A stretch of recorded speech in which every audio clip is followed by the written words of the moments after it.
Okay, is the mic on? Everybody's listening, and it's almost the end of the day, so I won't bore you. Number one, I enjoyed listening to Tony McCooch. I've known Tony for many, many years. I came into the camp about 2002, and I just shook the hand of the gentleman that just gave the last talk and said, I bought the Black Fox Project in 2002 with my wife's money because she didn't know I was buying a mine. And when she found out that I bought that mine, she just about, well, she was going to divorce me. But anyway, we got through that. We built the project, and I built it with the gentleman in the back, Ryan Lougheed. Stand up, Ryan. Give a hand. Ryan was my general manager. So Ryan stuck with me for almost 12 years on that project. We bought the stock mining mill and that sort of thing, but it's 3 companies removed now. But I enjoy what they're doing with it, and I'm asking myself, what the hell did I ever sell that for? There's a lot of gold there. Well, anyway, I came back about 3.5 years ago, and first thing I did is I called Ryan and said, Ryan, are you ready to do it again? I found a place right outside of town. We can get a coffee and a donut at Horton's, and in 13 minutes we can be on this site. And the groups have been drilling it. There is no underground mines, there's no open pits, there's nothing there but a glacial alluvium covering up millions of ounces of gold. Well, anyway, we ended up with the property, and what I can say is it's turned out to be a very good property, and I think it's going to be as good as Black Fox, or maybe even better, I hope. But we're closer to town, that's for sure. But anyway, you can see our drill rig. NPLH did our drilling to start with. We've got roughly about 525 core holes that we've got into the deposit. I will say, out of 525 core holes, every one has gold in it. Every one. I've never been on a deposit where you don't have dusters, where you drill it and the guy says, well, I don't hit anything. Well, we don't have any that we have missed. There's gold everywhere on this property here. Okay, disclaimer. I think something went blank there. I can almost see it there. Anyway, let's just start Timmins Camp. Obviously, you saw Tony McCooch up here, and he obviously decided that the end of Porcupine and the whole works isn't there. He's going to actually redevelop 13 to 16 million ounces of gold and bring on new mines or redevelop old mines. And if there's anybody to do it, he's the guy to do it. He's very, very good operator, and he knows what he's doing. The Timmins Camp, number one, has been around since the late 1800s. And like I said, the old timers beat on the rocks, they found the gold, they started the mine. Once you pass the Matagami River going to the west, now if you just drive out of town, you'll find our sign there, and that's where our property is. But when they had sand and gravel that was anywhere from 6 to 15 meters, they didn't bother with it. And some of the geology I read said that the structure faulted, down faulted, cross faulted, whatever. It didn't. It's there. It's just like it is in Timmins here. Geologically, it's a little bit different, but how the gold was formed. But it's really all the same. Big shear zones. You got volcanic sediment deposits and things like that. But what we did is we said, okay, let's get drilling. We drilled on it. We got a PEA done, and we stopped because right after COVID, we said, God, the glitter went out of gold, but we need to permit this project. We learned from the Black Fox project that permitting took a long time. So we actually started all the databases 3 years ago. And then we started delivering documents to the ministry. And I kept delivering documents to ministry, or Ryan Lougheed delivered them and his team. And it took us about a year or so, and just about 6 weeks ago, we got the permits to start the project and take it underground. Big milestone here. That's the beginning of a new mine. So we've got a team here, and the same team that helped me build the Black Fox project here, we're starting again on this one. So we've got huge blue sky. Out of the whole deposit you'll find, we're about 8% drilled. But one thing I will say is, one fellow out of Toronto, Eric Sprott, he backed me on this project. When I showed him some drill holes, he said, Dave, where is this? I said, well, it's in Timmins. He goes, oh, I know where Timmins is. I thought they mined that place out. I said, no, they didn't. There's deposits that haven't even been touched up there. So anyway, he got me started. He put the first $3 million in, no questions asked. He just wanted me to do well on that. He did that. I will state, and I won't state who it is, 6% of our stock is being held right here in Timmins, Ontario. There's a lot of players that love this project and know we're going to do well on it. I own some myself, Ryan owns him, that sort of thing, but we don't have that many shares out. It's about 70 million shares. We did a convertible last April so we'd have enough money to post the bond, which is $1.4 million on the project, actually take it underground. And that adds up to be about 112 million shares, I believe, on that end of it. So you can say we've got a market cap of 18 million or 24 million. Now, you might ask yourself, okay, we've got 1.56 million ounces in the underground. We've probably got another 1.2 in what will be an open pit there. So we're dealing with about 3.2, 3.3 million ounces, but we got a market cap here of, let's say, 24 million. There's a bust here someplace. I call this Jacques Cousteauing it. We're so far underwater on this, we got to get Jacques Cousteau to get us back up to the top and get this valuation going. But in the meantime, we'll buy our time, we'll put the underground in and get going. Now, on the slide here, what you'll see is where we are, the West Cache, and along the way, Tony mentioned his mines, where you had the McIntyre and the Pamour mines and the different Hollinger and that sort of thing, and then you come to us. But the ones to keep paying attention to is the West Mine is right next to us. Ore zones are very similar to theirs. You know, could there be a connection between the ore zones of the West Mine? I would suspect in the future we'll all figure it out eventually, but it's going to take a lot of drilling. So being only 8% drilled on our property, we got a lot of room to go. So when we look at this, look at the yellow area, and you see how big our property is, 10,000 hectares. Just the top part is 6,000 hectares. 3 years ago, we started into the leasing process. We got that. That kicked us into the permitting process. But in the meantime, we put a lot of holes into the database, which is yellow. But again, it's only 8% drilled. I had to stop drilling. We're a little company. We can't finance like Barrick or Newmont, where they bring in 5 or 6 drill rigs, and they just drill the hell out of it. I'd like to do that. Maybe I'll get there one day. But I think it was a good start to put 1.87 in the underground and about 1.3 in a pit. And that's a hell of a start. And then there's some dark areas. Those are patented claims there. But what I think is we'll be back with, once we start underground, Ryan will have the underground rocking and rolling here in the next 6 to 8 months. Within 15 months, we'll be shipping ore off of this property to a custom mill. Where's it going to go? Well, there are mills. And there's the Bell Creek Mill, there's the Dome Mill, there's the Stock Mill, and all of those produce dorés. There's some that produce concentrates, you know, like the Kid Creek or Redstone Mills, that sort of thing. But I'd prefer doré if I could. So what am I doing? I'm doing feasibility work.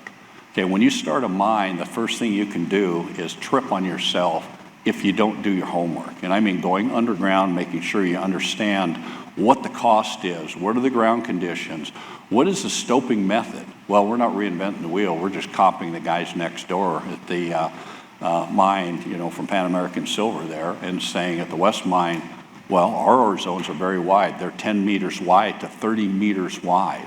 We should be able to blast all open stope, and the ground conditions look good. But we got to go underground to make sure. Okay, when you go out there, like I said, get a coffee at Horton's, and in 10, 12 minutes, you'll be at our site. You'll see the big sign on the left side. We own both sides of the road on 3,000 hectares on one, 3,000 on the other. We've already kicked the project into gear and done some work on it here, and we are raising a little bit of money to do that.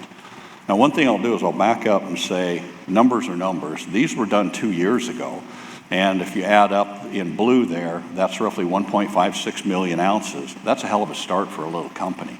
But if you look at the cutoff grades and say, okay, what falls in the pit and that sort of thing, you add the lower numbers, you'll come up with about 2.3 million ounces of gold. One of the keys is all these mines on the Destor Porcupine, none of them are under 1 million ounces of gold. They're always 1 million, 2 million, 5 million, 30 million, things like that. I think we're going to have one on the outer lines. Let's just say, in my lifetime, I'll probably see 5 to 10 million. Ryan, you'll still be around when you got 20 million on the books. Okay, what's the value of it? Well, the PEA study that we turned out, we did it at $1,700 gold. Okay, and that was 378 million NPV at a 5% discount. We always discount at 5%. Nobody's ever told me why you discount money like that, but I guess they do. But let's look at it, today's price. It's 3,300. Well, it's actually 3,350 or whatever it is. We've got $1.6 billion, you know, and some of the previous talks, I see the billions there. You know, back when I was mining 30 years ago, we talked about in the 100,000 to 1 million range. Now we talk into the billion range, but that's okay too. money's money, and making money is what we're after. We're after jobs. We're after employment for people here. We're after supplying contractors with work. And, we'll be bidding this project. We're not going to actually bring our own people in and, other engineers, geologists, technical people, but we'll actually be bidding out all the surface work, and I'll be showing you that here shortly. But what I wanted to show you here is when we start, what do you start with? Well, I started with a database that if you really look at it down below, we had some core holes that were 9.2 grams of 11 meters, 5.4 grams at 11 meters, 8.13 at 15 meters, and so on.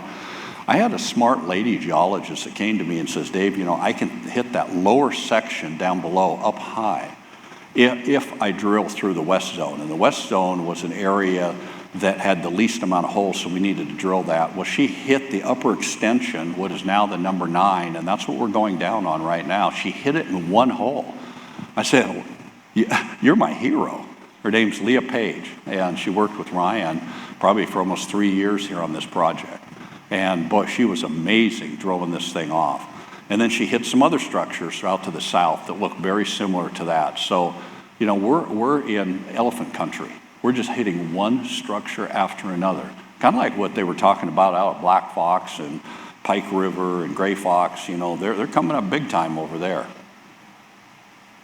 Okay, now if you take that section and you're looking down on it from an airplane, is the footprint of the ore body itself. You see over on the right side, that was the last drilling we did that said, yep, as we're going toward the Matagami River, we got a lot of gold sitting out there, but we got a lot more drilling. If you see blank spots or you see yellow, it means we need more holes.